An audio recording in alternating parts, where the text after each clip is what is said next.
எல்லா இடமும் கரண்ட் கட்டு, தமிழ்நாடு பூரா கரண்ட் கட்டு இருக்கு. மாதம் 200 யூனிட். அப்புறமா ஆட்சிக்கு வந்ததுக்கு அப்புறம் என்ன பண்ணுறீங்க, 2 மாதத்துக்கு அப்படின்ற மாதிரி எடுத்துட்டு வரீங்க. அம்மையார் ஜெயலலிதா கொடுத்த 100 யூனிட் கரண்ட் ஃப்ரீயாக கிடைக்கும் அப்படின்றது தான் பேசுபொருள். தேர்தலுக்கு முன்னாடி மக்கள்கிட்ட ஆசை வார்த்தையை கூறுறது அதுதான். ஆட்சிக்கு வந்த 3 வாரத்தில் புதிய தலைமுறையே நீங்கள் முடக்குறீங்கன்னா நீங்கள் வேற என்னென்ன வேலை செய்வீங்க? அப்போ என்ன மாற்று? திமுக இதே வேலை தான் செஞ்சிச்சு, தோத்து போச்சு. திமுக நீங்களும் இதே வேலை தான் செய்ய போறீங்க, தோத்து போறீங்களா? மற்றும் பலர் ஊழல் கட்சிகள், பாசிச பாஜக பேசினது நீங்க. ஆனா இங்கிருந்து வந்தாலும் சேர்த்துக்கிறீங்க, இங்கிருந்து வந்தாலும் சேர்த்துக்கிறீங்க. நான் என்ன கேட்குறேன், நீங்க யாரு? நான் வந்து என்னோட ஆசைகளை குறைத்து கொண்டேன். இவங்க 6 சிலிண்டர் கொடுப்பாங்க, 2500 ரூபா பணம் கொடுப்பாங்க, குழந்தைங்களுக்கு மோதிரம் போடுவாங்க, தாய்மாமன் சீர் கொடுப்பாரு அப்படின்னு இவர் சொன்னாரு. அம்மையார் ஜெயலலிதா பண்ணாங்கன்னா அவங்களுக்கு வந்து கடலூரா விழுப்புரமா என்னோட நினைவு சரியா இல்லை. அம்மா அம்மா அம்மான்னு கத்துறாங்க. அங்க இருந்த கலெக்டர்லாம் ஸ்டன்னா இருக்கிறாங்க. அதை பார்த்துட்டு கீர்த்தனா, தொழில்துறை அமைச்சர் கீர்த்தனா அவர்கள் ஒரு ரீல்ஸ் விட்டாங்க. ரீல்ஸ் டிக்டாக் போட்டுலாம் 1000 கோடி 5000 கோடிலாம் வராது. நீ சாப்பிட்டப்பா, நான் என்ன சாப்பிடல. நம்ம ஒண்ணு கேட்டா அவங்க ஒண்ணு சொல்லுவாங்க. ரிசர்வ் சீட்ல இருந்தவங்க எல்லாம் எழுப்பின்னு அன்ரிசர்வ்ட் எல்லாம் அமிச்சிட்டேன்றாங்க. வெறும் 4000 ரூபாய் வாங்கின குருக்கள் அர்ச்சகரை வண்டி பிடிக்க போறீங்களா, இல்ல 4000 கோடி எத்துன்னு போனவங்களே நீங்க எதனா நோட்ட போறீங்களா? அது மாதிரி எதையும் ஒன்று சொல்லிட்டு கடந்து போனேன்னு பாருங்க. அதுவும் இன்னொன்று ChatGPT சொல்லப்பட்ட காரணத்தெல்லாம் சொல்றாங்களா? அப்போ எந்த அளவுக்கு நீங்க போனை கையில பிடிங்கிட்டா உங்களால் செயல்படவே முடியாது பொழுது. அமைச்சருக்கு வந்து என்னோட அன்பான வேண்டுகோள், ரமேஷ் போற மாதிரி நீங்க போவாதீங்க வெடிக்காத்தலாம். ஏன்னா மண்ணல்லின்னு திருடிக்கிட்டு இருப்பாங்க. வந்தது அமைச்சர்னு தெரியாம வண்டி கிண்டியை விட்டுட்டாங்கன்னா வம்பா போயிடும்.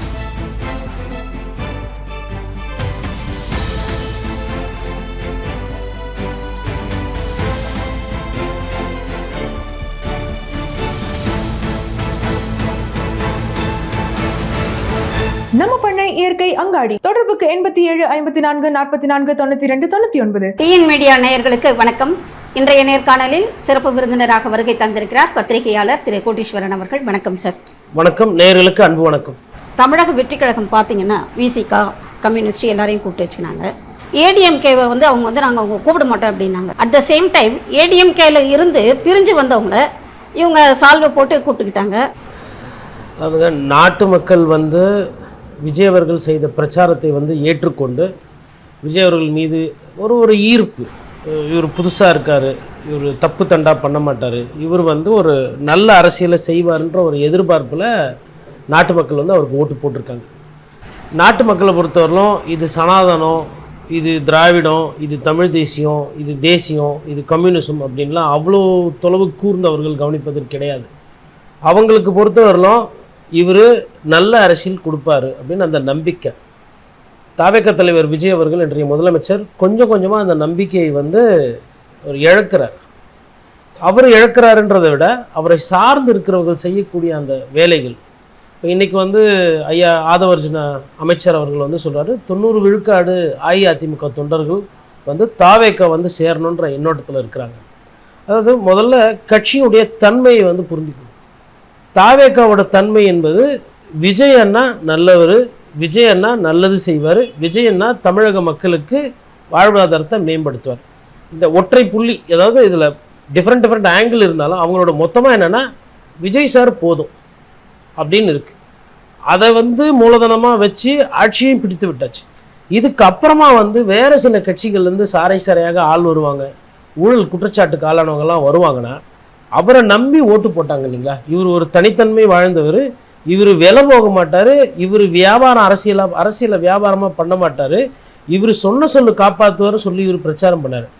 அவர்களுக்கு இவங்க செய்யக்கூடிய செய்தி என்ன? இது ஃபஸ்ட்டு. சரி, இது அரசியல் ரீதியாக மாறுது, அதாவது கூட்டணிக்காக இவர் இந்த வேலைகள்லாம் செய்கிறாரு. மெஜாரிட்டி வேணும் இல்லைங்க சார்? மெஜாரிட்டி வேணும். அந்த மெஜாரிட்டி வந்து விட்டது, வேறு வழி இல்லையே. இல்லை வேறு வழி இல்லை அப்படின்னா 108 + ஒரு 18 வந்துருச்சுங்க. அது வச்சு ஒரு 6 மாதத்துக்கு போகலாம். அது முடியறதுக்குள்ள இந்த இடைத்தேர்தல் உடனே வர மாதிரி ராஜினாமா, உடனே வந்து மற்ற கட்சியில் பிளவுபடுறது, குதிரை பேர் அரசியல் என்பது தாவேக்கா மாதிரி ஒரு புதிய கட்சிக்கு, அதாவது முதல் தேர்தலையே ஆட்சியை பிடித்த வரலாறு பிடிச்சிருக்குது அந்த கட்சி. வாழ்த்துக்கள். கையோட குதிரை பேர் அரசியலை நாங்கள் முறையாகவே பண்ணிடுவோம் கையோட இடைத்தேர்தலும் நாங்கள் அவங்க கொண்டு வருவோம். குதிரை பேரம் நடக்கிறது அப்படின்றது மறுக்கிறாரு ஆதவர்ஜுனா. அது குதிரை பேரம் அப்படின்றது அவர் மறுக்கலாம். பட் கான்ஸ்டியூஷன் ஆஃப் இந்தியான்னு புஸ்தகம் இருக்குது. அதில் வந்து ஒரு 10-15 பக்கங்கள் வந்து என்னது தேர்தலுக்கு நடுவில் ஜெயிச்சவங்க மாறினாங்கன்னா என்ன பண்ணலாம், ஏன் மாறினாங்க, எதுக்கு மாறுறாங்கன்னு விளக்கம் சொல்லணும். அப்படி மாறுறாங்கன்னா அவங்களோட எண்ணிக்கை எவ்வளவு இருக்கலாம், சபாநாயகர் எப்படி பண்ணணும், இதில் கோர்ட்டுக்கு போனால் என்ன நடந்துக்கணும், தேர்தல் ஆணையத்தோட சட்டத்திருத்தங்கள் என்னன்னு சொல்லிட்டு இந்திய அரசியல் சாசன புஸ்தகத்தில் எழுதியிருக்கு. அந்த புஸ்தகத்தில் என்ன சொல்லுதுன்னா, தேர்ந்தெடுக்கப்பட்டவர்கள் இந்த மாதிரி ஒரு நிலைப்பாடுலேருந்து இன்னொரு நிலைப்பாடு மாறினாங்கன்னா அவர்கள் மீது சந்தேகப்பட்டு அவர்கள் மீது வந்து கட்சிகள் வந்து புகார் கொடுக்கலான்னு சொல்லியிருக்கு. இது ஏதோ ஐயா ஆதவர்ஜுனாக்கு வேண்டி அரசியல் சாசனம் எழுதினவர்கள் இன்றைக்கி எழுதலை, பல வருடங்களுக்கு முன்னாடி எழுதியிருக்காங்க. இது இல்லாமல் இந்த மாதிரி தவறுகள் நடக்கும்போது நீதிமன்றத்துக்கு முன்னாடி 1000 கேஸ் என்று அதே மாதிரி வந்து நிறைய வழக்குகளில் தீர்ப்புகள் வந்திருக்கு. உச்சநீதிமன்ற தீர்ப்பு, மகாராஷ்டிரா, கர்நாடகாவில் என்ன நடந்தது அப்படின்ற தீர்ப்புகள் வந்திருக்கு. நீதிமன்றங்கள் இதை கடுமையாக கண்டிச்சிருக்கிறாங்க. இது நாகரிகமான அரசியல் அல்ல, இதை நம்ம சொல்லலை, நீதிமன்றம் சொன்னதையும் இதற்கு முன்னாடி அரசியல் வல்லுநர்கள் சொன்னதை நம்ம இப்போ சொல்கிறோம். அதை நினைவுபடுத்துகிறோம். விஜய் அவர்களே, நீங்கள் வந்து இந்த மாதிரி ஒரு அரசியலை நீங்கள் முதல்ல சொல்லலை. அதாவது திமுக தீய சக்தின்னு தீய சக்தியோட திமுகவில் வந்த ஓட்டுலேயும் உழைப்புலையும் வந்த வெற்றி பெற்றவர்களை இன்னைக்கு உங்கள் கூட வச்சுருக்கீங்க, அமைச்சர் பதவி கொடுத்துருக்கீங்க. அப்போது இது வந்து இதையே தான் வந்து ஒரு காலத்தில் வந்து எடப்பாடி பழனிசாமி வந்து ரெசார்ட்டில் வந்து பனையூரில் போய் பண்ணதப்போ விமர்சனம் பண்ணாங்க, இது என்ன ஆனாவுன்னு ரெசார்ட்டில். அதே மாதிரி இந்த தேர்தல் முடிஞ்சோடனே எடப்பாடி பழனிசாமி புதுச்சேரிக்கு எடுத்துகிட்டு போய் வச்சுருந்தார். அப்போ வந்து எதுக்கு இவர் வைக்கிறாருன்ற மாதிரி இருந்தது. ஆனால் இன்னைக்கு பார்க்கும்போது அப்போ அவர் வச்சது இதுக்கு பயந்து தான் வச்சிருக்கிறாருன்றது காரணம். நீங்க அப்படி வரீங்களா? அப்படி வேற. ஆனா செய்திகள் வேற மாதிரி எல்லாம் வந்தது. வேற மாதிரி எப்படி இவங்கள ஆசைப்பட்டு போய் சேர்ற மாதிரி வருது. இல்ல, திமுகவும் அதிமுகவும் கூட்டணியா ஒரு ஆட்சி வைக்க போறாங்க, அதனால தான் இவர் கூட்டணி எம்எல்ஏ எல்லாம் வச்சாங்க அப்படின்ற மாதிரி ஒரு தாக்கம் வந்தது. நீங்க இல்ல இல்ல அந்த பேச்சு வருது. அந்த பேச்சு அவர்களை சமீபமா எல்லாரும் ஒருத்தரா சொல்லி வராங்க. நான் அதை மறுக்குவதற்கோ அதை ஏற்றுப்பதோ எனக்கு எதுவும் அதுல கிடையாது. ஆனா அது நடக்கல, இல்ல பேசப்பட்டது, இப்படி வியூகம் அமைக்கப்பட்டது, இப்படி பண்ணலாம் அப்படின்றது இருக்கு. ஆனால் இந்த வியூகத்தையோ நடக்காத ஒரு விஷயத்த பேசின ஒரு விஷயத்த வச்சுக்கிட்டு நீங்கள் என்னென்னலாம் நடத்திக்கிட்டு இருக்கீங்க, நீங்கள் என்னெல்லாம் பண்ணிக்கிட்டு இருக்கீங்க, நீங்கள் வந்து அசிங்கமாக தெரியுது, அருவருப்பாக தெரியுது. ஒரு கட்சியினுடைய தலைவரை போய் பார்க்கல. ஏன் பார்க்கல? எடப்பாடி பழனிசாமி அவர்களை நீங்கள் ஏன் போய் சந்திக்கல? முதல் கேள்வி. ரெண்டாவது, அவர் கட்சியில் மற்ற தலைவர்கள் 2ஆம் 3ஆம் நிலையில் இருக்கிற தலைவர்களை தனிமையில் சந்திக்கிறீங்க, மாலை போடுறீங்க, மரியாதை செலுத்துறீங்க, ஏன் செஞ்சீங்க? இது ரெண்டாவது கேள்வி. மூணாவது, அந்த கட்சியிலேருந்து வரவங்களுக்கு அமைச்சர் பதவி வழங்கப்படும் என்றது பேசப்பட்டதா இல்லையா? நீங்கள் ஆட்சியில் பங்கு, அதிகாரத்தில் பங்குன்னு நம்மளை நம்பி கூட்டணிக்கு வருவாங்க இல்லை அப்படிதான் சொன்னீங்க. தேர்தல் முடிஞ்சதுக்கப்புறம் நான் மற்ற கட்சியிலேருந்து உருவி ஆழத்தில் வந்து அதிகாரத்தில் பங்கு தருவேன் நீங்கள் பிரச்சாரம் பண்ணல. உங்கள் வார்த்தையை நீங்கள் காப்பாற்றணும். அது மாதிரி அரசியல் ரீதியாகவும் சரி, மக்கள் நலன் பள்ளியிலையும் சரி, இரண்டுத்துலையுமே வந்து அந்த சொல்லாடலில் இருக்கக்கூடிய அந்த உண்மை தன்மையை வந்து தாவேக்கவனர் கொஞ்சம் கொஞ்சமாக இழக்கிறாங்க. அதுதான் அதில் ரொம்ப முக்கியமானது. இதில் அதிமுக புனித கட்சி, திமுக புனித கட்சி, விசிக ரொம்ப நல்ல கட்சி, அந்த வாதத்துக்குள்ளே நான் போகலை. இவர்களெல்லாம் சரியில்லை, இவர்களெல்லாம் மோசம், இவர்கள் செய்கிறதெல்லாம் மலிவான அரசியல், மக்கள் சார்ந்த அரசியல் இல்லைன்னு சொல்லிட்டு தொண்டை தண்ணி வத்த ஊராக போய் திமுக தீய சக்தி, திமுக சக்தி பேசுனது இன்றைய தாவேக தலைவர் விஜய் அவர்கள். அதே நேரத்தில் மற்றும் பலர் ஊழல் கட்சிகள், பாசிச பாஜக பேசுனது நீங்கள். ஆனால் இங்கேருந்து வந்தாலும் சேர்த்துக்கிறீங்க. நான் என்ன கேட்குறேன், நீங்கள் யார்? இப்போ நான் புரிகிற மாதிரி சொல்கிறேங்க. நான் வந்து ஒரு காவல்துறை சார்ந்த அதிகாரி, நான் போலீஸ்க்கு. நான் என்ன பண்ணுறேன், இவர் திருடுரு, அவரு திருடரு, இவரும் திருடினாரு, அவரும் திருடு, நான் திருட்டுப்பட்டா எல்லாருக்கும் கட்டுறேன். மேபி அது மாதிரி ஒரு நிலைப்பாடில் அவங்க இருக்கலாம். சொல்லிவிட்டு நாளைக்கு இதுலேருந்து 2 பேரை சேர்த்துக்கிறேன், இதுலேருந்து 2 பேர், அப்போ என் பேர் என்ன? நான் இன்னும் போலீஸ்ன்னு சொல்லிக்கவா, இல்லை தப்பு பண்ண அந்த அவங்களோட சேர்ந்ததுனால என் பேரை மாற்றிக்கவா? இது என்ன நிலைப்பாடு? 108 தான் இருக்குன்னா மக்கள் கொடுத்த தீர்ப்பு, அது மகேசன் தீர்ப்பு. அந்த தீர்ப்பை ஏற்றுக்கொண்டு நீங்கள் ஆட்சி தொடர்ந்து இருக்கணும். கம்யூனிஸ்ட் கட்சிகள் யோகித சிகாமணிகள் வந்தாங்களா இல்லை? ஆளுநர் தான் மெஜாரிட்டி லெட்டர் கொண்டு வந்தாதான் நான் உங்களுக்கு பதவி பிரமாணம் செய்து வைப்பேன். ஆளுநர் பதவி பிரமாணம் செஞ்சுட்டாருல, வேற வழி இல்லையே. வேற வழி இல்லை. நீங்க அவர் கேட்டது 118, நீங்க 118 கொடுத்த உடனே ஆளுநர் அழைச்சிட்டாரு. 118ன்றது சட்டம். அந்த சட்டத்தின்படி தான் ஆளுநரோ ஜனாதிபதியோ யாரா இருந்தாலும் நடைமுறைப்படுத்த முடியும். அப்போ ஆளுநர் எந்த தவறும் செய்யலை. நீங்கள் தான் வந்து ஒவ்வொரு வாட்டியும் நம்பிக்கை கம்மியாக இருக்கும்போது அதை வச்சுட்டு எடுத்துகிட்டு போய் கொடுக்குறது. அதில் டிடி விதிநகரன் உங்கள் மீது புகார் மனு கொடுத்துருக்குறாரு. ஏன் எம்எல்ஏவை காணுன்றார். ஏன்னா ஸ்கூலு பிள்ளையா எம்எல்ஏ? பேர் காமராஜ், ஆனால் பண்ணுற வேலையெல்லாம் பார்த்தா அப்படியே யூ டர்னு ஒய் டர்னு வந்து சேர்ந்துட்டாருங்களே. இப்போ அதுதாங்க, அவர் ஓட்டு கேட்கும்போது குக்கருக்கு தானே கேட்டார். குக்கருக்கு மேலே விசிலுக்குதுன்னு சொல்லி ஓட்டு கேட்டார் அவர். மக்கள் குக்கருக்கு தான் போட்டாங்க. குக்கர் மேலே இருக்கிற விசிலை பார்த்து ஓட்டு போடல. அங்கே இன்னும் சுருக்கமாக சொல்லணும்னா டிஆர்பி ராஜா அமைச்சர் தோக்குற தொகுதி அது. அப்போது அமைச்சரும் வேணாம், எனக்கு ரெட்டையிலையும் வேணாம், அந்த இடத்துல வந்துட்டு குக்கர் தான் நிற்கிது அப்படின்னா குக்கர் போதும் அப்படின்னு ஓட்டு போடுறாங்க. விசில் இல்லாமல் அந்த இடம் ஜெயிக்கிறாங்க. அந்த எம்எல்ஏவை நீங்கள் எடுக்கிறது அது என்ன அரசியல்? அதில் என்ன மாண்பு இருக்குது, என்ன மதிப்பு இருக்குது? சரி, இது அரசியல். எல்லாருக்கும் வந்து மாதம் 200 யூனிட் ஃப்ரீ சொன்னீங்க. அது யார், வேறு யாருன்னா இலங்கையிலேருந்து வந்து சொல்லிட்டு போனாங்களா? ஈழத்தமிழர் சொந்தங்கள் யாருன்னா சொல்லிட்டு போனாங்களா? இல்லை மலேசியாவில் பட்டு கேவ்ஸ்லேருந்து வந்து பிரச்சாரம் பண்ணாங்களா? இங்கே இருக்கிற ஐயா ஜோசப் விஜய் சொன்னார், மக்கள்கிட்ட 200 யூனிட் ஃப்ரீ, மாதம் 200 யூனிட். அப்புறமா ஆட்சிக்கு வந்ததுக்கு அப்புறம் என்ன பண்ணுறீங்க, 2 மாதத்துக்கு அப்படின்ற மாதிரி எடுத்துகிட்டு வரீங்க. ஆல்ரெடி வந்து கரண்ட் பில்லை வந்து மாதம் கொண்டு வந்தால் அம்மையார் ஜெயலலிதா கொடுத்த 100 யூனிட் கரண்ட் ஃப்ரீயாக கிடைக்கும் அப்படின்றது தான் பேசுபொருள். தேர்தலுக்கு முன்னாடி மக்கள்கிட்ட ஆசை வார்த்தையை கூறுறது அதுதான். அதிமுகவும் அதில் அதே மாதிரி பிரச்சாரத்தை கொஞ்சம் பேசினாங்க. அதிமுகவும் கேள்வி கேட்டாங்க, மாதம் கரண்ட் பில் எடுத்துகிட்டு வரேன்னீங்களே, என்ன ஆச்சு, இதெல்லாம் வந்து ஆட்சியா அப்படின்னு சொல்லி அதிமுக திமுக விமர்சனம் வச்சு, அதிமுகவும் நாங்கள் கரண்ட் விஷயத்தை நாங்கள் சரி செய்வோம்னு சொல்லிச்சு. தாவேக்கா இன்னும் ஒரு படி போய் மேலே போய் 200 யூனிட் நாங்கள் தருவோம்னு சொன்னாங்க. எல்லாத்தையும் பேசிட்டு கடைசியில் நீங்கள் என்ன பண்ணியிருக்கிறீங்க? இது இன்னொன்று விவசாயி பிரச்சனை. கடன் வந்து நாங்கள் ரத்து செய்வோம்னு சொல்கிறது, அப்புறமா வந்து அதில் சீலிங் கொண்டு வர்றது. ஒரு 50,000 பேருக்கு கொடுப்போம், இல்லை வந்து ஒரு 1 லட்சம் கடன் வாங்கியிருக்கிறவங்களுக்கு ஒரு மாதிரி, அது வந்து அதுக்கு மேலே போச்சுன்னா 5,000 ரூபாய் தான். அதாவது 1 லட்ச ரூபா கடன் வாங்கினா அவருக்கு தள்ளுபடி வந்து 5,000 ரூபாய். 95,000 ரூபா கட்ட தெரிஞ்ச விவசாயிக்கு அந்த 5,000 ரூபா கூட போட்டி. எதுக்கு நான் என்ன சொன்னேன்னா, நீங்கள் பிரச்சாரம் பண்ணதுக்கு மக்கள் தகுதியெல்லாம் பார்க்காம உங்களுக்கு பிடிச்சி ஒரு 34 விழுக்காடு வாக்கு செலுத்தினாங்களே, நீங்கள் திருப்பி செய்யணுன்ற இடம் வரும்போது ஏன் இப்படி மாற்றி மாற்றி பண்ணுறீங்க? ஏன் நீங்கள் சொன்னதை செய்ய மாட்டேன்றீங்க? அப்போ இதெல்லாம் என்ன, இதுக்கெல்லாம் பேர் என்ன? அதுக்கப்புறம் நேற்று புதிய தொலைக்காட்சியை இருட்டடிப்பு செஞ்சுருக்கீங்க. என்ன வேலை இது? உங்கள் கட்சியோட வயசு என்ன, புதிய தலைமுறையோட வயசு என்ன? அது எத்தனை தேர்தலில் பார்த்துருக்கோம், எத்தனை கட்சியை பார்த்துருக்கோம். புதிய தலைமுறையே இது புதுசாக ஒன்றும் யாரும் பாதிப்புக்குள்ளாகல. இது மாதிரி திமுகவில் பண்ணாங்க, இது மாதிரி அதிமுகவில் அதுக்கு மிரட்டல் வந்திருக்கு, இருட்டடிப்பு செய்யப்பட்டு இருக்கிறது. அப்பொழுதும் வந்து பத்திரிகையாளர்கள்லாம் நாங்கள்லாம் போராடணும். திமுகவில் போன வாட்டி பண்ணப்போ பத்திரிகையாளர் சந்திப்பு நடத்தி சென்னை பிரஸ் கிளப்ல இது தப்பு, அரசு வந்து இந்த மாதிரி மோசமாக கேவலமாக நடந்துக்கூடாது, ஊடக வெளிச்சத்தையோ பத்திரிகை சுதந்திரம் பறிக்கக்கூடாது. இது வந்து உங்களுக்கு என்ன ஆட்சி அதிகாரம் மக்கள் கொடுத்துருக்காங்களோ அதே இந்திய அரசியல் அமைப்பு பிரகாரம் பத்திரிகைக்குன்னு ஒரு சுதந்திரம் இருக்குன்றதே நம்ம சொல்லியிருக்கிறோம். அப்போ இவ்வளோ விஷயங்கள் இருக்கும் பொழுது பத்திரிகை அந்த செவியை வாயை மூடுறதுன்றது என்ன நியாயம்? அது எந்த விதத்தில் நம்ம ஏற்புடையதாக இருக்கும்? அப்போ என்ன மாற்று? திமுக இதே வேலையை தான் செஞ்சிச்சு, தோத்து போச்சு. திமுக நீங்களும் இதே வேலையை தான் செய்ய போறீங்க, தோத்து போறீங்களா? இது ஏமாற்று. ஆட்சிக்கு வந்த 3 வாரத்தில் புதிய தலைமுறையே நீங்க முடக்குறீங்கன்னா நீங்க வேற என்னென்ன வேலை செய்வீங்க? யார் கொடுக்குறது இந்த அதிகாரம் உங்களுக்கு? இது மாதிரி எல்லாம் பண்ணா அடுத்த முறைலாம் கேஸ் போடணும், கோர்ட்டுக்கு போகணும். கோர்ட்டுக்கு போயிட்டு இது மாதிரி நடக்குது, ஏன் நடக்குது, எதுக்கு நடக்குதுன்னு சொல்லிட்டு இப்போ அவங்க வந்து நன்றி சொல்லிட்டு விட்டுட்டாங்க. உங்க வேலை என்ன? அவங்கவங்க ஜனநாயகத்தில் அவங்கவுங்க வேலை செய்யணும்.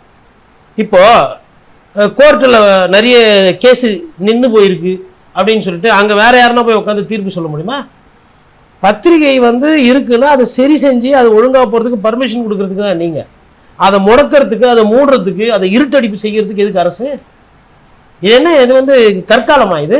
இல்லை இங்கே வந்து யாருன்னா வந்து ஹிட்லர் யாருன்னா ஆட்சியில் இருக்கிறாங்களா? மக்கள் ஓட்டு போட்டு தானே ஒரு முதலமைச்சர் இருக்கிறாரு. அப்புறம் தொலைக்காட்சியை முடக்கிறது என்ன வேலை? வெக்கமா இல்லையா இது மாதிரி பண்ணுறது? என்ன இது என்ன ஜனநாயகம்னு நான் கேட்குறேன். உங்களோட படம் வெளியில் வரல அப்படின்ன பொழுது நீங்கள் எவ்வளவு பேசுனீங்க, எவ்வளவு புலம்புனீங்க. ஒரு சில அரசியல்வாதிகள், நான் உட்பட பத்திரிகையாளர், நான் என்ன சொன்னேன், இது தப்பு. ஒரு படத்தை வெளியிடுறதுல என்ன நீங்கள் பயப்படுறீங்க? இது யாரு பண்ணாலும் இது தப்பு, இது வந்து கேவலமான ஒரு செயல். ஒரு படத்தை வந்து வெளியிடாமல் நிறுத்துறதுலாம் வந்து இது வந்து ஒரு மோசமானது தான் நாங்கள் பேசணும். ஆனால் இன்னைக்கு நீங்கள் என்ன பண்ணுறீங்க, திருப்பி பத்திரிகை சுதந்திரம் பறிக்கிற மாதிரி நீங்கள் தொலைக்காட்சியை வந்து இருட்டடிப்பு செய்கிறீங்க, சேனலை தூக்கி பின்னாடி போடுறீங்க. அப்போ எனக்கு தெரிஞ்சு அரசு கேபிள் டிவின்னு ஒன்று இல்லாமல் இருக்கட்டும்.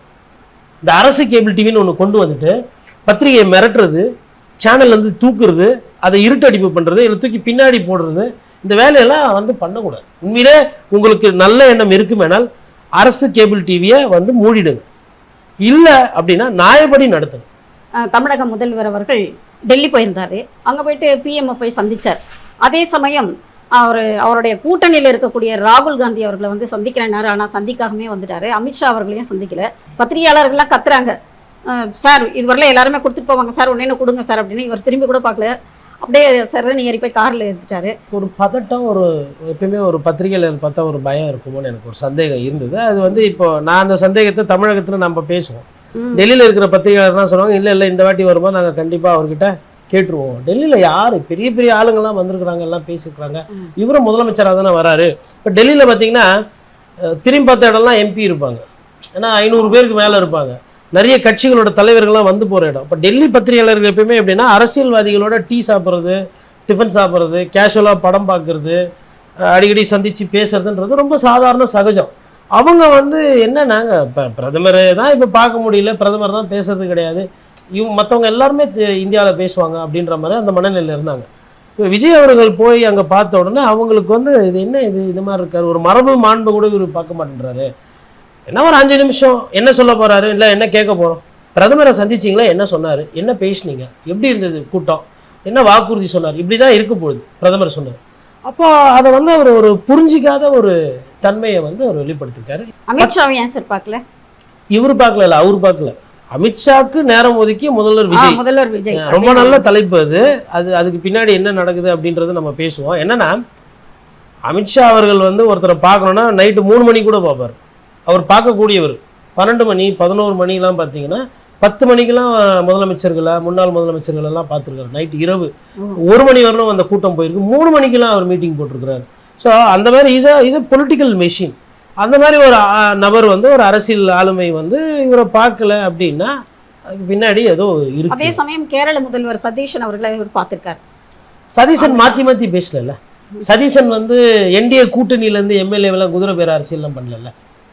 சதீஷனை பார்க்க அவர் காங்கிரஸ் கட்சி முதல்வர். எதிரினா எதிரியா இருக்கணும், எதிரி வேற துரோகி வேற அப்படி கூட. அப்போ அவரை பொறுத்தவரை என்டிஏ கூட்டணி உடையுது, உடைக்கிறது சிதைக்கிற வேலையா தாவேக தலைவர் விஜய் பண்றாரு. பாஜக பாசிசன் கேட்கிறாரு, காங்கிரஸ்க்கு நேர் எதிரி. இவர் காங்கிரஸோட நட்பு பாராட்டிட்டு எங்களோட பழக வராரு. இன்னொன்று இவர் மேலே சிபிஐ வழக்கு அது இதெல்லாம் இருக்கு. அமித்ஷா வந்து விஜய் அவர்களை விட கொஞ்சம் அதிகமாக யோசிக்கக்கூடியவர். அதனால் ஏதோ அரசியல் ரீதியாக அது ஏதோ சரி வரலை. அடுத்ததாக இப்போ ராகுல் காந்தி ஏன் போய் சந்திக்கலவர்? ஏன்னா இப்போ கட்சி கூட்டணி வச்சிருக்காரு, அமைச்சர் பதவி வேற கொடுத்துருக்கிறாரு இவருடைய அமைச்சரவையில். அவங்க இவங்கெல்லாம் எப்படின்னா வந்து மக்கள் பிரச்சனையும் வெளிப்படையாக பேச மாட்டாங்க, அவங்களுக்குள்ள அரசியலும் பேசலாம். கிட்டத்தட்ட 7 நிகழ்ச்சி அப்போ பிளான் பண்ணியிருந்தாங்க. அதில் வந்து ஐயா திருவள்ளூர் சிலை திறப்பு விழாவும் இருந்திருக்கு. அப்போது நிகழ்ச்சியெல்லாம் ரத்து ஆகுது. ஏன் ரத்து, எதுக்கு ரத்துன்னு இதுவரையிலும் என்றைக்குமே வந்து தாவேக விளக்கம் சொன்னதில்லை. ராகுல் காந்தியும் வந்து அவர் வந்து அதாவது என்ன சொல்கிறது, அந்த மேல்தட்டு அரசியல் பண்ணக்கூடிய ஒரு அரசியல் ஆளுமை. அதனால் அவரும் வந்து இதுக்கு விளக்கம் சொல்ல போகிறதில்ல. இது இவர்களோட இஷ்டம். இப்போ ராகுல் காந்தியை பார்த்து ஒன்றும் ஆக போகிறதில்ல. இப்போ அமித்ஷா பார்க்கல அப்படின்னா கூட ஓகே, உள்துறை சம்மந்தமாக நம்ம சொல்லலாம். இல்லை அம்மையார் நிர்மலா சீதாராமன் சந்திக்கலன்னா இவங்க எப்படி பணம் நாளைக்கு கொடுப்பாங்க, இவங்களுக்கு எதாவது கால் பிடிச்சிக்கோ நம்ம சந்தேகப்படலாம். இது ஒரு கூட்டணிக்குள்ளே இருக்கிறாங்க, அது வெளிப்படைத்தன்மை இல்லை. மேபி விஜய் அவர்களுக்கு ஒரு பதட்டத்தினால சரி அவர் கேன்சல் பண்ணாரா இல்லை ராகுல் காந்தி கேன்சல் பண்ணாரா எனக்கு தெரியல. ஆனால் எனக்கு தெரிஞ்சு இந்த மாதிரி விவகாரம்லாம் விஜய் அவர்கள் கேன்சல் பண்ணுறதுக்கு வாய்ப்பு இல்லை. ஏன்னா டெல்லியில் இருக்கிறவங்க எப்பவுமே அவங்க தான் ஒரு அரசியலில் காலை முன்னெடுத்து வைப்பாங்க, யாரை சந்திக்கணும், எப்போ சந்திக்கணும், எவ்வளோ நேரம் செலவிடு பண்ணணும், அந்த மாதிரி. ராகுல் காந்தி மேபி இல்லை இப்போ வேண்டாம் அப்புறமா பார்த்துக்கலாம் கூட சொல்லியிருப்பாங்க. மேபி அடுத்த மாதம் திருப்பி டெல்லி போகிறார், அப்போ சந்திப்பாங்கன்ற மாதிரி பேசணும். அடுத்ததாக இப்போது முதல்வர் விஜய் அவர்களை பற்றி பேசணும், அவருடைய கொள்கை நிலைப்பாடு பற்றி. இப்போ அவருடைய கட்சியில் இருக்கக்கூடிய அமைச்சர்களினுடைய நிலைப்பாடு பற்றி போகலாம் சார். அதை பற்றி இப்போ அமைச்சர்கள் அப்படின்னு சொல்லும் பொழுது கீர்த்தனா, தொழில்துறை அமைச்சர் கீர்த்தனா அவர்களுக்கு ஒரு ரீல்ஸ் விட்டாங்க. அந்த முதிர்ச்சி இன்னும் பத்தலை அப்படின்ற அந்த இடத்துக்கு மெச்சூரிட்டி வரல. அதாவது ரீல்ஸு டிக்டாக் போட்டுலாம் 1000 கோடி 5000 கோடிலாம் வராது. ஏன்னா அந்த சைடு அந்த முதலாளி அந்த ஒரு பெரும் நிறுவனம், அது சம்மந்தப்பட்ட முதலாளிகளோ போர்ட் ஆஃப் டைரக்டர்ஸோ இல்லை இன்வெஸ்டர்ஸ் எல்லாம் பார்த்தீங்கன்னா வியாபாரத்தில் பயங்கர ஷார்ப்பாக இருப்பாங்க. They will talk money in terms of crores. அதாவது இவ்வளோ டாலர்ஸ் நான் எடுத்துகிட்டு வரேன், இவ்வளோ மில்லியன் டாலர்ஸ் எடுத்துகிட்டு வரேன், இவ்வளோ கோடிகளை வந்து நான் உங்கள் வீட்டில் ரீல்ஸை பார்ப்பாங்களா? வாய்ப்பே கிடையாது. அதான் சொல்கிறேன். அவங்க வந்து எப்படின்னா அந்த 1% ஹை நெட்வொர்த்தில் வருவாங்க. அவங்கெல்லாம் அவங்களோட நேரம் என்பது ரொம்ப பார்த்து செலவு செய்வாங்க. நேரத்தை விரயம் பண்ணாதனால தான் அவங்க தொழிலில் வந்து மேலே இருக்கிறாங்க. அது வந்து எப்படின்னா ஒரு நாட்டினுடைய பொருளாதார சம்பந்தப்பட்ட விஷயத்தை முடிவு பண்ணக்கூடியவங்க. இப்போ நீங்கள் சாம்சங் எடுக்கிறீங்க, நோக்கியா, ஃபோர்டு, இதெல்லாம் வந்து ஏதோ இன்னைக்கு ஆரம்பித்து நேற்று வந்த கம்பெனி கிடையாது. இதெல்லாம் வந்து பல வருடங்களாக வந்தது. அப்போ அந்த மாதிரி நிறுவனங்கள், அது மாதிரி நிறுவனங்களோட நீங்கள் ஈர்ப்பு பண்ணணும் அப்படின்னா அவர்களுக்கு புரியக்கூடிய அந்த தரவுகளில் நீங்கள் ஜிடிபி பேசணும், ஜிடிஎஸ்பி பேசணும், money equity on return on investment பேசணும், உங்களோட ஈக்விட்டி ஷேர் எப்படி இருக்கும், ஏன் இந்த ஈகோ சிஸ்டம், அதாவது இந்த ஊரில் இந்த தொழிற்சாலை நீங்கள் அமைச்சிங்கன்னா உங்களுக்கு வேலை வாய்ப்புகளுக்கு இங்கே ஆள் கிடைப்பாங்க, இங்கேருந்து ரயில் போக்குவரத்து இருக்குது, இங்கேருந்து விமான போக்குவரத்து இருக்குது, இங்கே ப்ராஃபிட் கிடைக்கும் அப்படின்றது சொன்னாதான் அவங்க அதை புரிஞ்சுக்குவாங்க. நீங்கள் டிக்டாக் போட்டு ரீல்ஸ் போட்டு பரதநாட்டியம்லாம் ஆடினாலும் அவங்க வரமாட்டாங்க. அந்த விளம்பரத்தை விட அதாவதுங்க இவங்களெல்லாம் ஈர்க்கணும்னா அதுக்கு வந்து டெய்லர் மேட் அப்ரோச் இருக்கணும். டெய்லர் மேட் அப்ரோச் நான் என்ன சொல்ல வரேன்னா, இப்போ ஹார்லி டேவிட்சன் கம்பெனி இருக்குது அமெரிக்காவில். அவங்க வந்து நம்ம ஊர் புல்லட்டுக்கும் அவங்களோட வண்டிக்கும் வந்து ஒரு போட்டி. அது ஆனால் விலை அதிகமாக இருக்குது. ஆனால் நம்ம புல்லட் வந்து நிறைய விற்கிது. ஏன்னா இது கம்மி விலைக்கு உழைக்குது, நீடிக்குது. அப்போ ஹார்லி டேவிட்சன் அமெரிக்காவிலேருந்து இங்கே ஆல்ரெடி கடை சாத்திட்டு போயிட்டாங்க. இப்போ திருப்பி மறுபடியும் அவங்கள கொண்டு வரணும் அப்படின்னா நீங்கள் அந்த ஊரில் போய் பேசும்போது நீங்கள் அந்த தன்மைகளை சொல்லணும். இந்திய சாலைகள் எப்படி இருக்குது, இந்தியாவில் எவ்வளோ வரிச்சுமை இருக்குது, அவங்க வரி அதிகமாக இருக்குன்னு தான் போயிட்டாங்க. நாங்கள் எங்கள் பொருளை விற்கிறது இவ்வளோ வரி கொடுப்போம். அதாவது அவங்க தான் வெள்ளக்காரங்க தான் நமக்கு கற்றுக் கொடுத்தாங்க வரியை. அவங்களுக்கே நம்ம அதிகமாக பார்த்தோம்னா அது வரியை பார்த்து தலை பிச்சுட்டு ஓடிட்டாங்க. இதான் நடந்துச்சு. அப்போது இதெல்லாம் உங்களுக்கு புரிஞ்சாதான் நீங்கள் அந்த கம்பெனி ஒரு எடுத்துக்காட்டு சொல்கிறேன், அந்த கம்பெனிகிட்ட பேசி நீங்கள் கொண்டு வர முடியும். அப்போ அதை விட்டுட்டு friends welcome, Tamil Nadu great place, இங்கே சூப்பரான ஈகோ சிஸ்டம் இருக்குது, இ கவர்னன்ஸ் இருக்குது, இ சேவை இருக்குது, நம்ம எலக்ட்ரிக்கில் பண்ணலாம், அப்படி இப்படியெல்லாம் பேசுறதுலாம் வந்து இது ஸ்கூல் காம்படிஷன் மாதிரி ஆயிரும். விஜயோட ரசிகர்கள் அதை பண்ணலாம். ஏன்னா அவங்க ரசிகர் மனப்பாங்கில் இருப்பாங்க. அதான் விஜய் சார் வந்து ஃபைல் ஒன்று இருக்குது, இந்த ஃபைல் எடுக்கிறோம், அதில் எதுவும் புரியல வச்சுக்கோங்களேன், புரியல திரு மிச்சா தெரிஞ்சிருன்ற மாதிரி அப்படியே பார்க்குற மாதிரியே பண்ணலாம். அதுக்கு வந்து நீங்கள் ஒரு பேக்ரவுண்ட் மியூசிக் போட்டிங்கன்னா அது பார்க்குறது கரெக்டாக இருக்கும். பேக்ரவுண்ட் மியூசிக் இல்லாமல் பார்த்தீங்கன்னா ரொம்ப மோசமாக இருக்கும். இது வந்து இந்த மியூசிக் போடுறது இதெல்லாம் இந்த பர்ஃபார்மன்ஸ்லாம் விட்டுட்டு செயல் அமைச்சர் பெருமக்களை பொறுத்தவரையிலும் வந்து இப்போ இன்னைக்கு தம்பி ரமேஷ் வந்து ஒரு இடத்துல போயிட்டு பண்ணியிருக்கிறாரு ஒரு விசாரணை. திருச்செந்தூர்ல அவர்கிட்ட 4000 ரூபாய் வாங்கியிருக்காங்க. அல்ல அது வந்து இருக்கிறது தானே, இந்த ஊர்ல லஞ்ச லாவணி இருக்குது தானே. அந்த விஷயத்துல வந்து ரமேஷுக்கு தான் பாராட்டுகள். காலையில அதாவது இந்த திருச்செந்தூர் கோயில்ல முருகன் கோயில்ல சாமி கும்பிட வரவங்கள பக்தர்களை ஏமாத்தி காசு புடுங்குறாங்கன்னு தெரிஞ்சு விஐபி தரிசனத்துக்கு பண்றாங்கன்னு தெரிஞ்சிருக்கு. மாஸ்க் போட்டு கரெக்டா பிடிச்சிருக்காப்ல, பாராட்டுகள். சரி, நம்ம எங்க வந்து அரசை பாராட்டணுமோ அங்க பாராட்டுறோம். அதுதான் வந்து மன்னிப்பு கடிதம் மாதிரி ஏதோ கடிதம் மாதிரி ஒன்று வாங்கினதுக்கு என்ன சொன்னா, இவர் மன்னிப்பு கடிதம் வாங்கிட்டு இவங்களை மன்னிச்சு விட்டுற மாதிரி இருக்குன்றதுக்கு அமைச்சர் வந்து என்ன சொல்றாப்புல, ரமேஷ் இல்லை நான் மன்னிப்பு வாங்கலாம் உள்ள, இது விசாரணையில் அவங்களோட தரப்பு நியாயத்தை கேட்கணும், அவங்க என்ன விளக்கம் சொல்றாங்களோ அதை தரணும். இதுல அதிகாரிகள்லாம் சம்பந்தப்பட்டிருக்காங்களா, எந்தெந்த அதிகாரின்னு சொல்லிட்டு விசாரணை இன்னும் தொடருது. முழு விவரம் வந்தோன்னா இப்போதைக்கு எனக்கு கிடைச்ச தகவல் இது அப்படின்னு சொல்லிட்டு முழு விசாரணை பண்ணிட்டு கண்டிப்பா நடவடிக்கை எடுக்கப்படும் உத்தரவாதம் சொல்லிட்டு பத்திரிகையாளரை சந்திச்சு ரீல்ஸ் எல்லாம் போடாம ரியலா ஒரு விஷயத்த சொல்லிட்டு போயிருக்காரு. ஸோ இந்த மாதிரி சம்பவங்கள் பண்ணும்போது அரசுக்கு நல்ல பேர் வரும். அதே ரமேஷ் அவர்கள் இப்போ போன ஆட்சியில வந்து இந்து சமய அறநிலையத்துறை அமைச்சரா சேகர் பாபு அவர்கள் இருந்தாரு. அவர் மேல நிறைய அலிகேஷன்ஸ் வந்தது. இந்த 3000 கிலோ தங்கம் இல்லை, அந்த நில அபகரிப்பு, அதே போல் குடமுழுக்கில் நிறைய அலிகேஷன்ஸ் வந்து நம்ம எல்லாருமே செய்தித்தாள்களில் படித்தது தான். ஸோ அது குறித்து அவர் எப்படிப்பட்ட நடவடிக்கை எடுப்பாரா, எடுக்கணுமா? அது தூய ஆட்சி, நாங்கள் வந்து தப்புகளெல்லாம் சரி செய்வோம்னா அவர் கண்டிப்பாக நடவடிக்கை எடுக்கணும். அமைச்சர் சேகர் பாபுவோட நடவடிக்கையில் ரொம்ப நாளாக பல வருடங்களாக விமர்சனத்துக்கு உள்ளாக இருக்குது. அப்போது அந்த தங்கம் வந்து கோயில் தங்கம் வந்து அது போதிய அளவுக்கு சரியாக காட்டலை, அது கணக்கு நகைகள் உருக்கின மாதிரிலாம் சொன்னாங்க, அதில் சரியாக தெளிவில்லை அப்படின்ற மாதிரி குற்றச்சாட்டுகள். கோயில் இடங்கள் நிறைய வந்து அந்த லீஸு கொடுத்தது ரெனிவல் எல்லாம் இருக்குன்னு சொல்லிட்டு வந்துச்சு. ஒரு சில பேர் வழக்காடு மன்றம்லாம் கூட சென்றாங்க. அப்போ அதெல்லாம் இருக்கு. வெறும் 4000 ரூபா வாங்கின குருக்கள் அர்ச்சகரை ஒண்டி பிடிக்க போறீங்களா, இல்ல 4000 கோடி எடுத்துன்னு போனவங்களையும் நீங்க எதனா நோட்ட போறீங்களா அப்படின்றது போக போக பாதிக்கப்பட்டவங்களுக்கு வந்து ஒரு ரெமெடி கிடைக்கணும்ல, இவர் அதுக்கு உண்டான நடவடிக்கை எடுப்பாரா அப்படின்னு தான் சொல்றாங்க. எனக்கு நம்ம வந்து அது இவ்வளவு சீக்கிரம் நம்ம அதுல கருத்து சொல்லாம அவங்களுக்கு இன்னும் ஒரு 2-3 மாசம் கொடுத்துட்டு தான் பார்க்கணும். ஆனா சிங்க அரசுல வந்து அமைச்சரவையில் கடந்த காலத்திலையும் சரி அதுக்கு முன்காலத்திலையும் வந்து தவறுகள் நடந்திருக்கு. வெறும் குற்றச்சாட்டுன்றது தாண்டி வழக்கு பதியப்பட்டு அது கோர்ட்டுக்கு போகணும். அப்போது இந்த குற்றச்சாட்டு இருக்குது அமைச்சர் சேகர்பாபு அவர்கள் மீது, இது வழக்கு பதியப்பட்டு கோர்ட்டுக்கு போனால் கோர்ட்டு இறுதி முடிவு செய்யும். அதற்கு உண்டான வேலைகளை அரசு செய்ய வேண்டும். ஆதவ் இவ்வளோ பேச்சு பேசினாரு, நீங்களும் இவ்வளோ பேச்சு பேசுனீங்களே, சேகர்பாபு பற்றி இப்படிலாம் பேசுனீங்களே, நீங்கள் அமைதியாக இருக்கீங்களே, இதுக்கு என்ன தான் நடவடிக்கை அப்படின்றது அப்போ நம்ம கேட்கணும். ஏன்னா இப்போ வந்து அவங்க ஃபஸ்ட்டு அவங்களோட ப்ரையாரிட்டி வந்து என்ன கேட்டால் மக்கள் பிரச்சனையில் ஃபோக்கஸ் பண்ணுவோம். உதாரணத்துக்கு கரண்ட்டு கட்டு, எல்லா இடமும் கரண்ட்டு கட்டு, தமிழ்நாடு பூரா கரண்ட்டு கட்டு இருக்குது. மக்கள் வந்து இது எப்படி எதனால சார்? இல்லைங்க, ரெண்டு விஷயங்க. ஒன்று வந்து இந்த காலகட்டத்தில் எப்பயுமே வந்து மேலே வந்து கரண்ட் கட்டு வரும் ஒன்று. இரண்டாவது வந்து என்னன்னா, இந்த கான்ட்ராக்டர்ஸ் எல்லாருமே வந்து முன்பணம் போட்டு ஒரு சில வேலைகளை செய்வாங்க. இப்போ புது ஆட்சி, அப்போ இருக்கக்கூடிய கான்ட்ராக்டர்கள் முன்பணம் போட்டு செய்யலாமா வேணாமா, இவங்களை எப்படி அப்ரோச் பண்றது, இந்த அமைச்சர்கள் என்ன மாதிரி நிலைப்பாடு எடுப்பாங்கன்னு சொல்லிட்டு ஒரு சில பிரச்சனைகள் இருக்கு. மூன்றாவது, அனுபவம் இல்லாத ஒரு அரசு.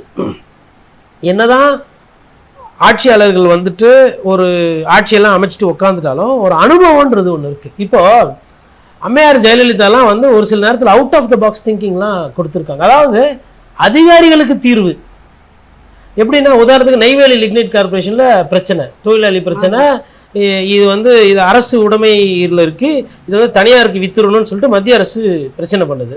மத்திய அரசு இதை வித்துறணும்னு ஒரு சில ஷேர்ஸை அங்க இருக்கிற விவசாய தொழிலாளர்கள் போராட்டம் பண்றாங்க. அப்போ அங்க அந்த உற்பத்தி பாதிக்கப்படலாம், அந்த போராட்டம் பெருசாச்சுன்னா தமிழக மக்களுக்கும் அது சிக்கல். அப்போ அவங்க என்ன பண்றாங்கன்னா, அந்த ஷேரை நான் வாங்கிக்கிறேன், தமிழக அரசு நீ தனியாருக்கு தானே விற்க போற ஷேரை, நான் வாங்கிக்கிறேன், அரசு வாங்கிக்கோ, தமிழக அரசு வாங்கிக்கோன்னு சொல்லிட்டு, உனக்கு என்ன வேணும், பணம் வேணும் மத்திய அரசுக்கு, நான் கொடுத்துட்றேன், அந்த ஷேரை என்கிட்ட கொடுத்துரு, போராட்டம் பண்ணவங்க திரும்பி போங்க, முடிஞ்சு போச்சு. இதெல்லாம் வந்து அனுபவத்தில் வர்றது, அந்த மாதிரி தீர்வுகள் வரும்.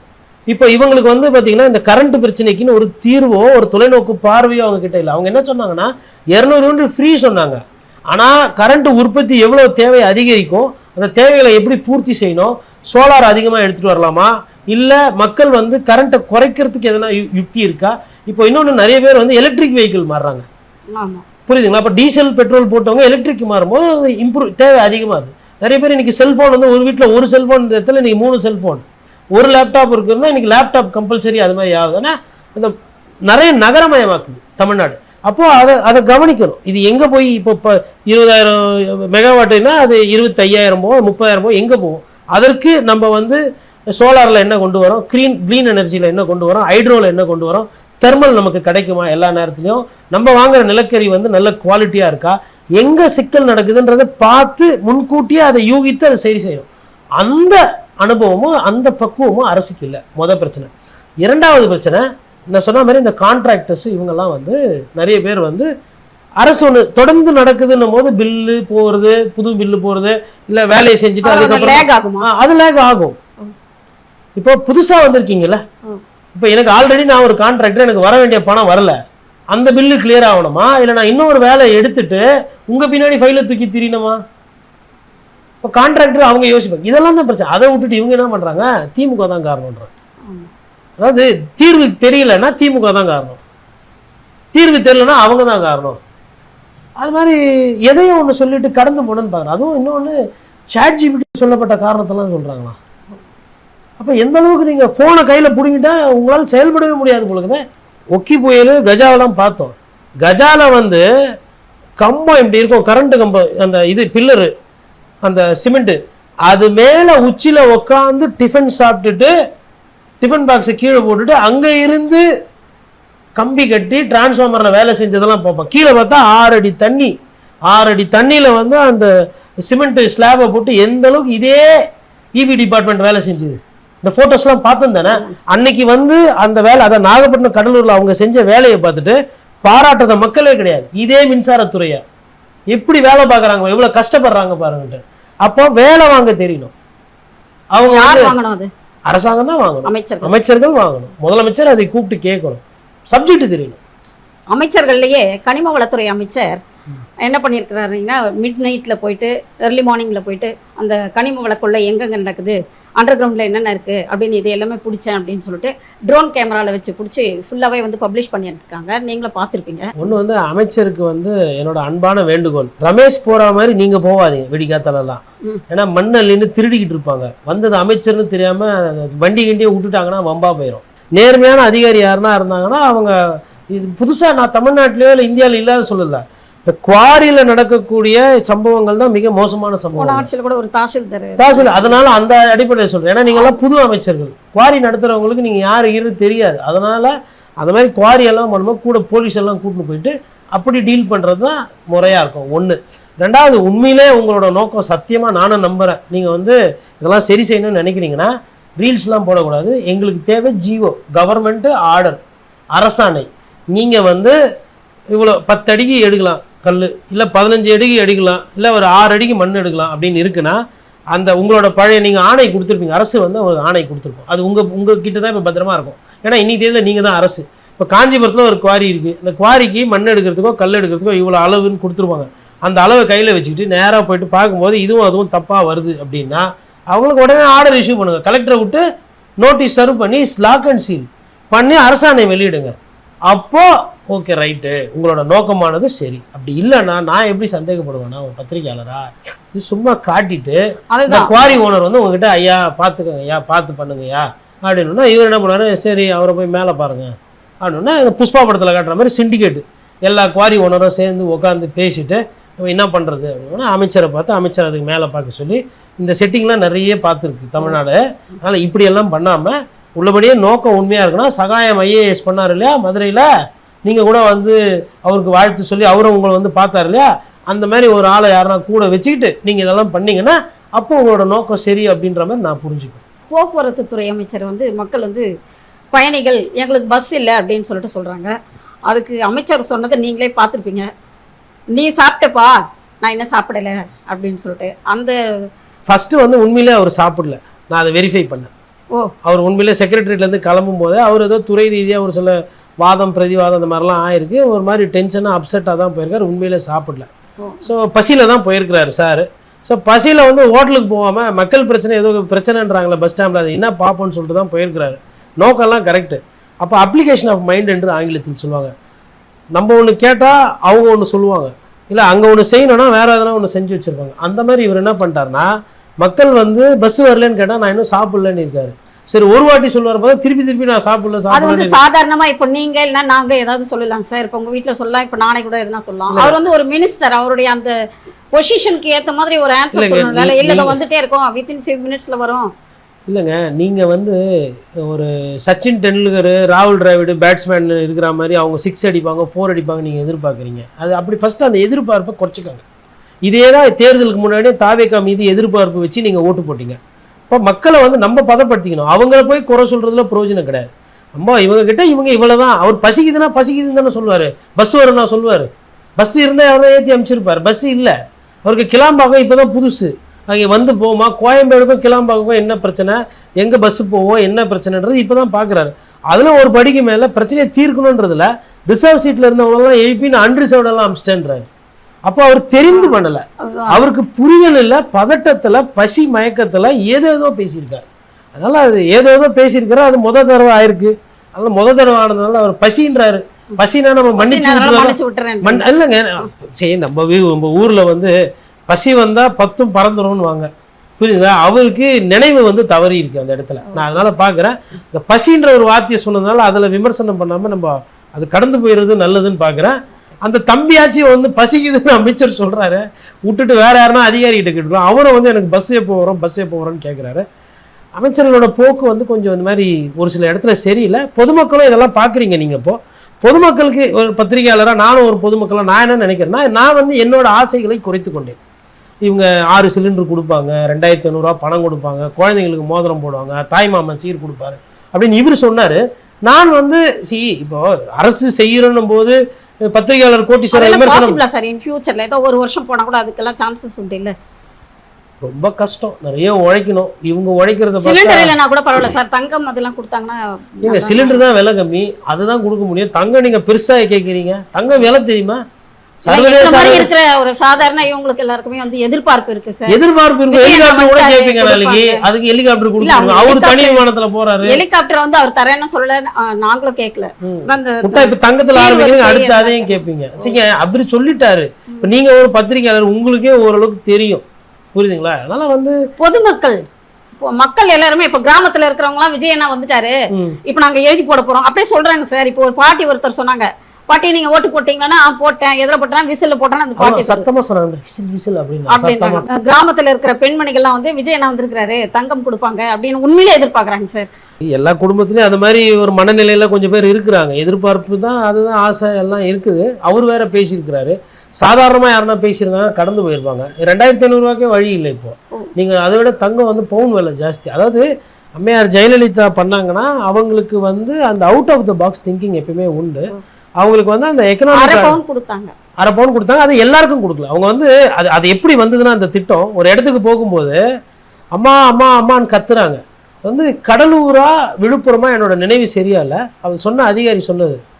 அங்கே இருந்த கலெக்டர்லாம் ஸ்டன்னாக இருக்கிறாங்க அதை பார்த்துட்டு. அப்புறம் அவங்க டிஸ்கஸ் பண்ணுறாங்க. அப்போ தான் அவங்களுக்கு வந்து என்னடா இந்த அளவு யோசிக்கிறாங்களே, அம்மா அம்மா அம்மான்னு கத்துறாங்க பெண்கள். அப்போ அதெல்லாம் பார்த்தீங்கன்னா அந்த மஞ்சள் கயிறுல அந்த இந்த நீட்டு மஞ்சள் குங்குமம் நீட்டு விரல் மஞ்சள் அதை போட்டு கட்டிட்டு அதை தொங்குறது இந்த அம்மா பார்க்குறாங்க. பார்த்த உடனே இந்த அம்மா என்ன அம்மானு கூப்பிடுது, நான் ஒரு முதலமைச்சர், அதில் வயசு வித்தியாசம் இல்லாமல் சின்னதாக உடனே கல்யாணம் ஆனவங்க கழுத்துலேயும் மஞ்சள் தான் இருக்குது. ஒரு கல்யாணம் ஆகி ஒரு 10-15 வருஷம் இருக்கிற மாதிரி தெரியுறாங்க, அவங்க கழுத்துலேயும் அந்த மஞ்சள் தான் இருக்குது. அப்போது ஒரு தங்கம் கூட தாலியில் கூட இல்லாத ஒரு வாழ்க்கை இவங்க இருக்குது.